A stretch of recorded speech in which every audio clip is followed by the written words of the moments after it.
ভারতের দুই জনপ্রিয় সঙ্গীত শিল্পী এ.আর রহমান ও সোনু নিগম। তাদের সুর ও কণ্ঠের জাদুতে মোহিত হয়েছে সারা বিশ্ব।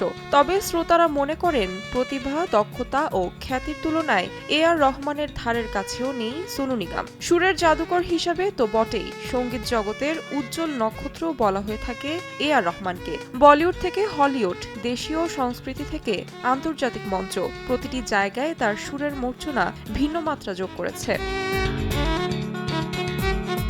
কিন্তু বেশ কয়েকদিন ধরে রহমানকে নিয়ে একের পর এক বেফাঁস মন্তব্য করছেন সোনু নিগম, যার ফলে সমালোচনার পাত্র হচ্ছেন এই গায়ক। এবারও রহমানকে নিয়ে বিতর্কিত মন্তব্য করলেন। এ.আর রহমান বিরাট কোনো গায়ক নয়। এক সাক্ষাৎকারে এমন মন্তব্য করে সোনু বলেন, বিরাট কোনো গায়ক নয় এ.আর রহমান, তবে তিনি সর্বদা সুরের মধ্যে থাকেন। তিনি প্রশিক্ষিত সঙ্গীত শিল্পীও নন, তবে তার কণ্ঠ অপূর্ব। রহমান নিজেও কোনোদিন নিজেকে বড় গায়ক বলেন না, তো আমরা কি করব?